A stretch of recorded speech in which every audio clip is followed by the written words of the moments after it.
Welcome to Just Relationships, the show that offers you concrete ways to make your relationships better.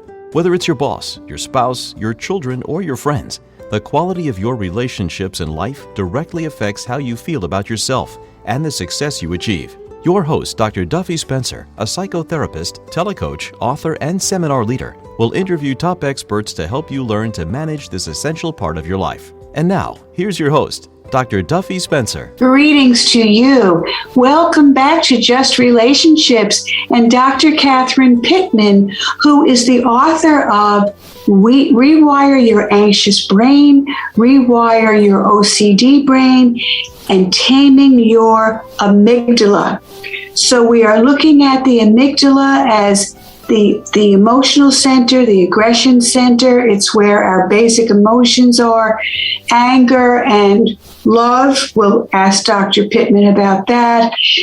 And how we associate memories and feelings together, and we don't even realize we're doing it, but we bring back those emotions stored in our amygdala. You can correct me anytime, Dr. Pittman, and have reactions that are useful with predators and, as you say, on the parkway, but not in real life when we're not in physical danger, although people perceive themselves to be in psychological danger, which as far as I understand, the brain has the same reaction to emotional pain as it does to physical pain. So what say you? Okay, well, you're absolutely right about the amygdala is the place where it's the part that forms the memories, but it just like having a library, it doesn't necessarily always store them in it. They're not stored in the amygdala. We got lots of places in the brain where they get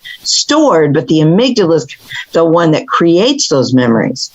And this is really important, too, to recognize that when we were talking about the amygdala, we said that it's the part of the brain that creates fear and the fight or flight response, and the anxiety is also created through that whole process.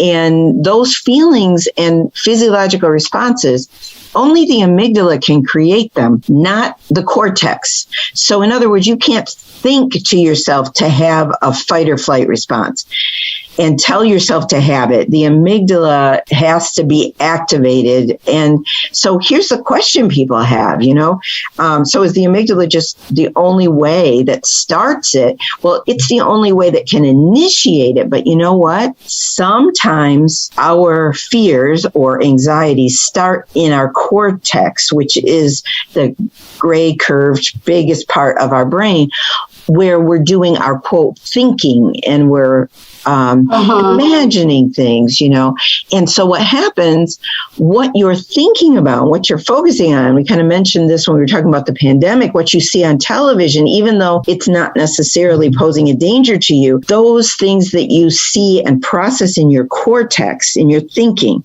the amygdala reacts to what's happening. Sometimes how I describe it, I say the amygdala watches cortex television so that what's happening in the cortex doesn't stay in the cortex.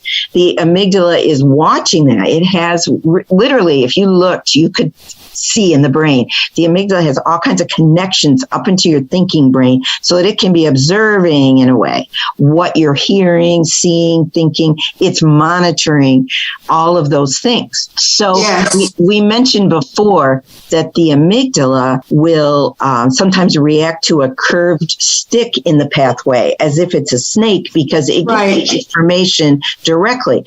But then a fraction of a second later, it's able to see what the cortex sees, which is a lot of detail, that's a curved brown thing with little branches. And oh, wait, that's actually a stick. That's not a snake. Right. It's that information from the cortex. Perfect. And then the amygdala says, okay, never mind. And it starts to turn things off. But you want to know, it can't turn everything off immediately.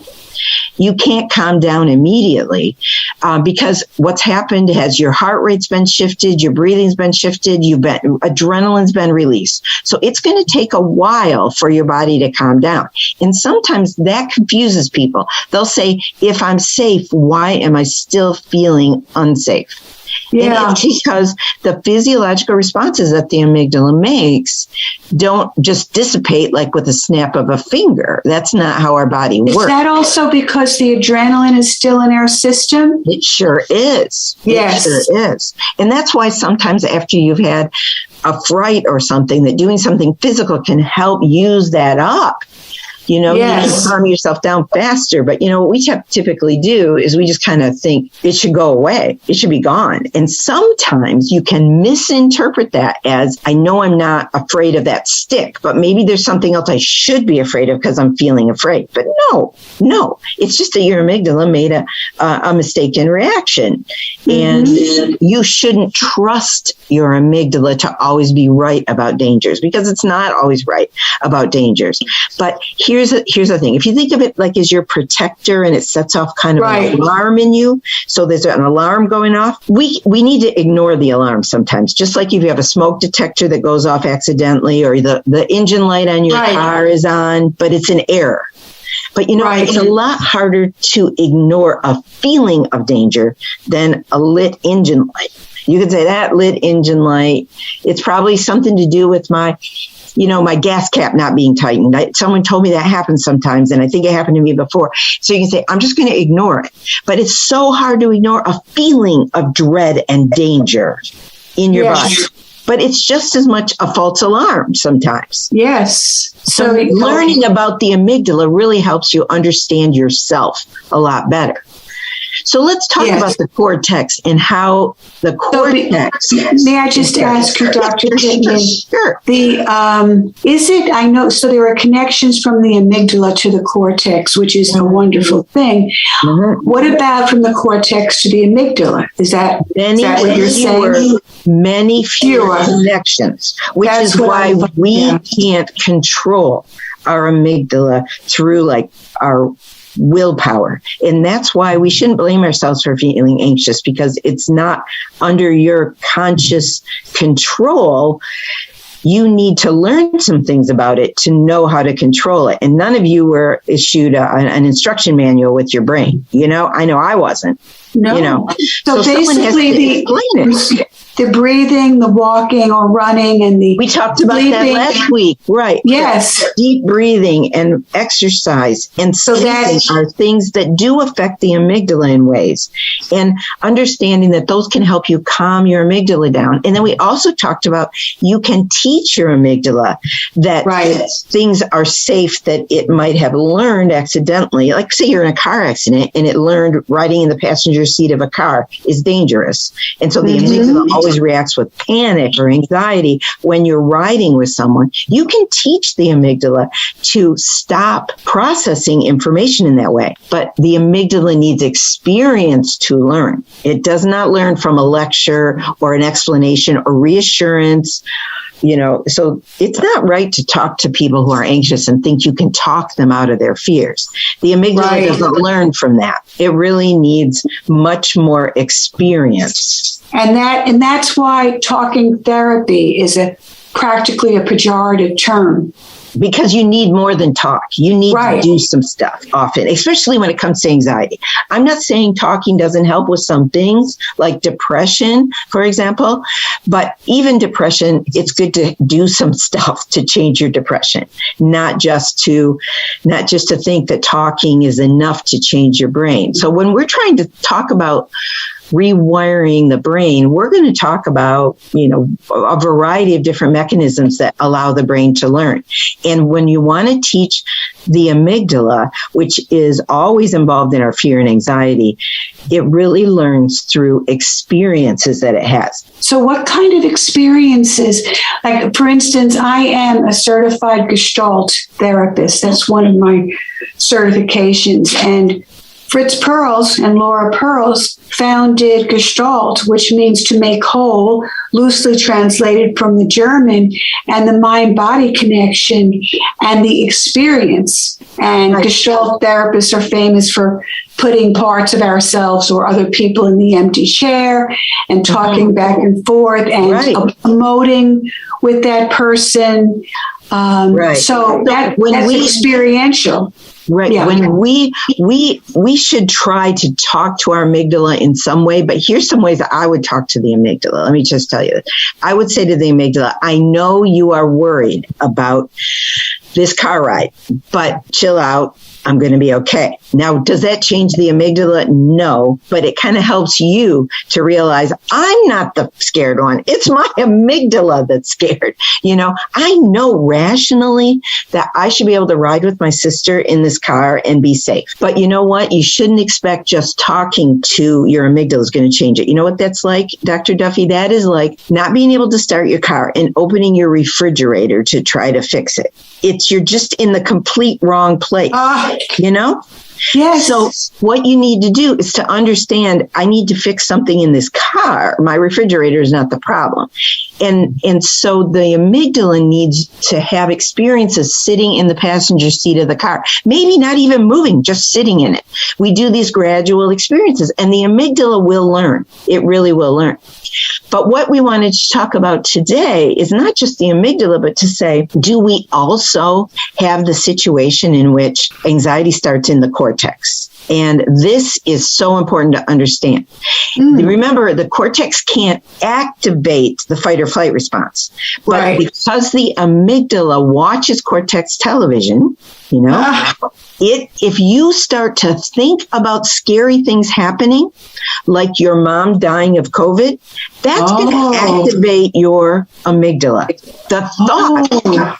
You know what? Here's something you should know. We do not know if there's any place in the brain that allows the amygdala to know the difference between seeing someone sick and dying and thinking about someone sick and dying. Right. The amygdala may react the same to those two situations because the amygdala reacts to the cortex. And sometimes it's very good that it trusts the cortex because the cortex may know things you don't know. Yes. Right? And the amygdala doesn't know, The cortex will know things the amygdala doesn't know. And so what might happen is there may be something that you are accustomed to hearing that you've been disregarding, like maybe a smoke alarm has been going off in your house, but it just goes off as a false alarm. But this happened to my daughter actually in real life.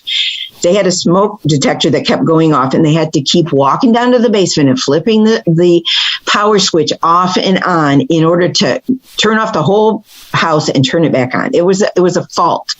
But one time that happened and she was in the process of going to do that. But then she remembered, now this is in her cortex. She thought, I have a candle burning up in my room. Could that have caught on fire? And maybe there is real smoke. I don't smell it, but I better check. So she went up and darned if that candle had caught these flowers on fire. Wow. And they were burning. Now, if she had just relied on her amygdala was like, I've heard this go off so many times.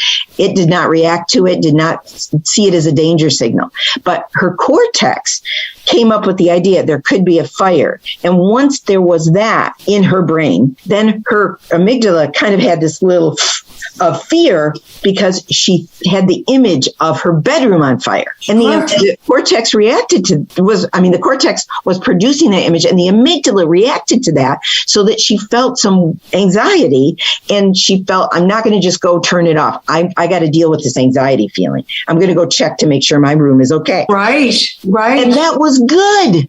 That was good. So it's good that the amygdala sometimes defers to the cortex. But on the other hand, if you are thinking about scary things that will never happen, I'm sure you never do that, Dr. Duffy. I'm sure you never think about frightening things like when my daughters first started driving and they were late coming home, if I had a thought about them being in a car accident, I would literally get nauseous. My heart would pound.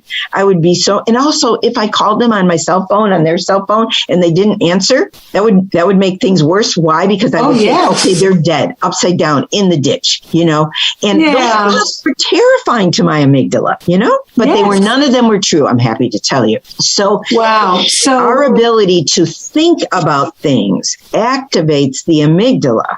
Right. And sometimes unnecessarily. So Right. what we need to do is to really learn how to use our brain properly. For example, we have in our brain something called worry circuits. They're in our left frontal lobe. It doesn't matter where they are. We don't need to know where they are. We just need to know what to do with them. And what those circuits are, I want to explain to you. They are circuitry that allows us to imagine things we've never seen before, and to contemplate these potential negative outcomes that could happen. So, for example, let me give you a common example that might happen with a woman and her friend. So you're talking with a friend and you make a kind of a silly joke, and your friend gives you a kind of a sideways look. Here's where worry could start. You think of a negative outcome. You think, I might have offended her. She might have taken that joke the wrong way, but you just kind of go on because you really don't know. But that worry just kind of haunts you, and you keep thinking about it, and you think, that was a little off-color joke. It was kind of personal. Maybe I offended her. Did I offend her? Yes. And I'm worried that she thinks badly of me. This could affect our friendship. And could this happen to you where you actually think of this for days? It kind of hangs with you. Right. We call that ruminating, right? That is called ruminating now, where you're not just coming up with a negative outcome, but you're holding onto it and contemplating it and turning it over in your cortex, thinking about it.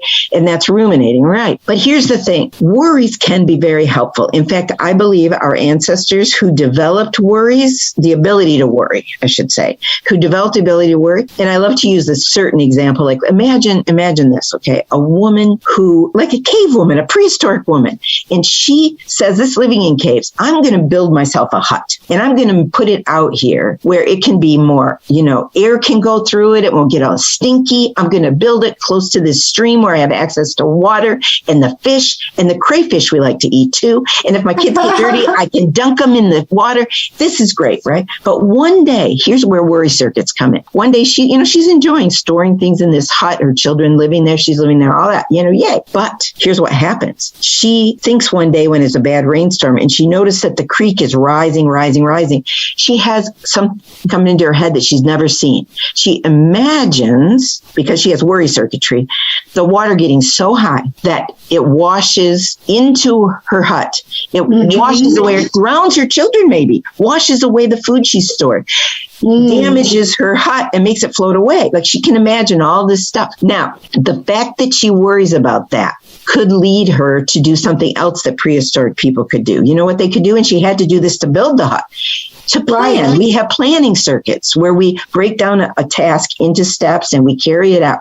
So you know what she could do? Because of that worry, because she could imagine something bad, she decides to move her hut. She decides to go through the trouble of rebuilding everything somewhere high on higher ground. Now, do you think that was good for her and her children? Absolutely. That she had worry circuitry? But here's the tricky question, Dr. Duffy. Right. Was it the worry that saved her? It was the action. It was the action that saved her. And the combination of the worry and the action. Okay, so here is how I explain this to people. Do you want to know the adaptive use of worry?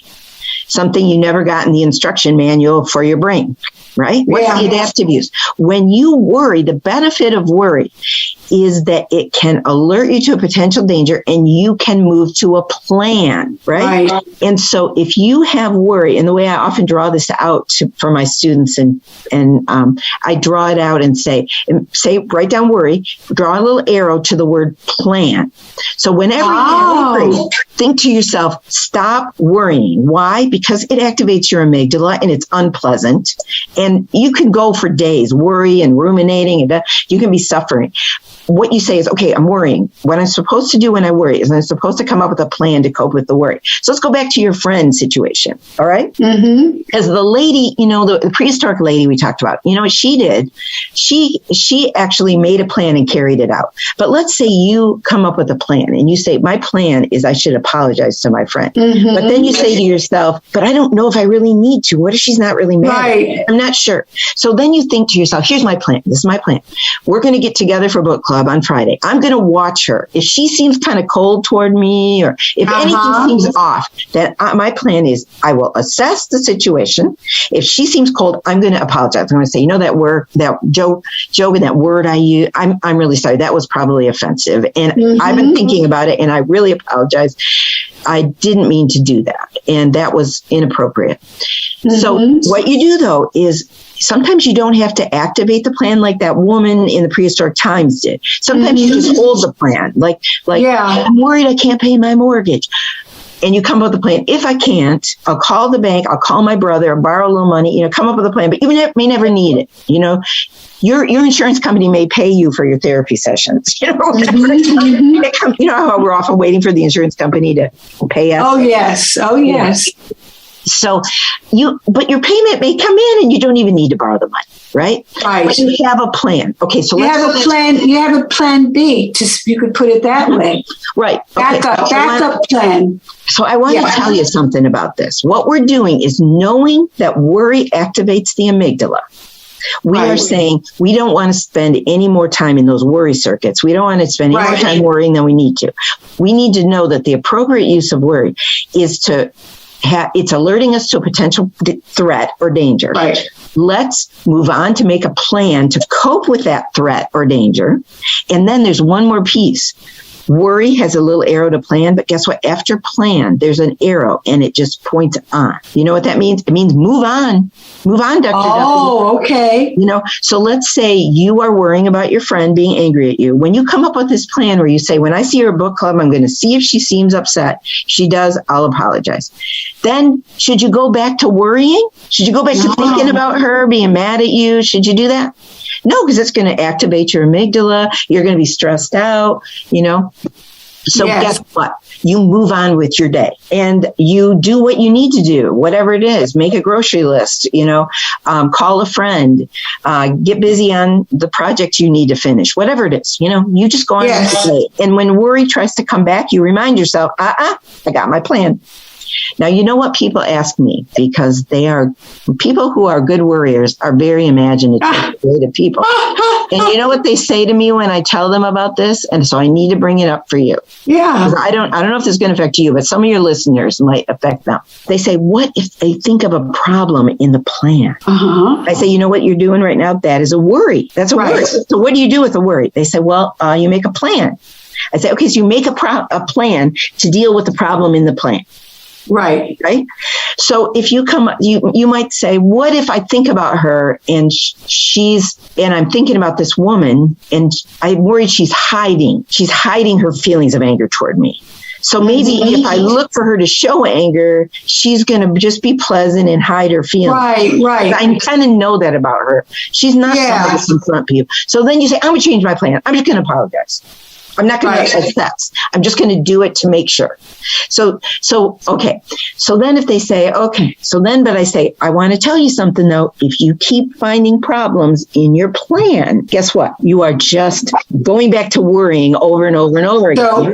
You are stuck in worrying. No, you're stuck in worrying. Stuck in worry, not ruminating. Stuck in worry. Okay. You're stuck in your worry circuits, and you got to get out of those worry circuits and move on with your day. It does not say make a perfect plan. A lot of times you don't even use this plan. So make a plan, not a perfect plan, and then move on. Okay. Because we understand the cortex and its relationship with the amygdala, and we understand we can try to work with them to try to minimize some of these things that create anxiety in our lives. We can say, I need to minimize worry because it tends to increase my amygdala activation, which increases, that stress response, that defense response, the fight or flight response, when actually it's just a thought I'm responding to. I'm not responding to a danger or a threat. I'm responding to a thought of a danger, a thought of a threat, right? Right. And that's not, the amygdala is not designed to be logical and sorted out. It will say, if you're thinking about a danger, thoughts matter. Thoughts matter. What happens in the cortex doesn't stay in the cortex. It can influence the amygdala. So it matters what you think. Definitely. And a way I try to tell people about this is I say, how many channels do you have in your cortex, do you think? How many different things do you think of? Do we want to stay on the worry channel, right? Let's get off the worry channel. Let's change to another channel. And when people say, what channel? I'm like, how many channels do you think you got? Aha! You can do the solitaire on my phone channel. You can do the call my mom, I haven't talked to her in a long time channel. You can clean out the refrigerator. You can watch a movie. I mean, I could go on. Watch football. Plan your garden. I don't know, but you have so many channels. This is not a good channel for your amygdala, so get off it. Not after you've made your plan and you know you're going to assess it when it's appropriate. I'm thinking about animals in the wild who go into fight, flight, freeze, and then if they're still alive after they've escaped the predator, then they go on. They don't have the adrenaline that stays forever. Exactly. They're somehow able to calm down. You must have read that book called Why Zebras Don't Get Ulcers, because that's right. Yes. Other animals, like our pets, they don't worry. Like my dogs, when I'm off at work, they're not sitting at home thinking, do I still have enough food? Should she buy some food? Did she get in an accident? When is she getting home? Our animals don't have worry circuits like we do. Yes. So they are blissfully ignorant of all kinds of things that we put ourselves through. And then, when we were talking about rumination, rumination is thinking that somehow thinking about things is going to solve things. Now, here's the thing. We really overestimate sometimes how much our logical brain is the answer, because sometimes what you're doing with logic is you're staying on that worry channel instead of switching the channel. And you're trying to think yourself through it, and you're thinking, and it really is not as helpful as changing the channel. I have this problem myself. Like if I'm flipping to channels on television and I get to a channel where the things people are saying is really annoying to me, I stand there and yell at the television and get myself all upset, right? I'm better off if I just switch the channel, because it's not doing me any good to focus on that channel. Right. Wow. So Dr. Catherine Pittman, wow. I am so glad I met you and that we're having this interview. You are such an expert and you are so good at explaining these mechanisms and how we can take charge of our lives to lead the best possible life we can, right? Which is our right. And also to know that when you change some of these thinking habits, or you put your amygdala through an exposure experience, you are rewiring your brain, not just changing how your brain's going to act in that situation, but the next time worries come up, or the next time you have a choice about getting into the passenger seat of a car, you're going to be dealing with a brain that's been changed by the learning experiences, and you're going to approach things somewhat differently. So what we're trying to do is teach people how to change your brain so you experience anxiety less often. And to really take in, look, I went to this party. I used to have social anxiety, but nobody bit me. And if somebody walked away, that's okay too. It's not life or death. And to step back, and I think a major aspect of mastery of life is reflection. So I just want everyone to know I am interviewing Dr. Catherine Pittman, Pittman, who is the author of Rewire Your Anxious Brain, Rewire Your OCD Brain, and Taming Your Amygdala, brain-based strategies to quiet the anxious mind. You must come back, Dr. Catherine Pittman. Will you come back? I certainly will. Thank you. Thank you so much. Well, until next time, everyone, this is Dr. Duffy Spencer wishing you great relationships.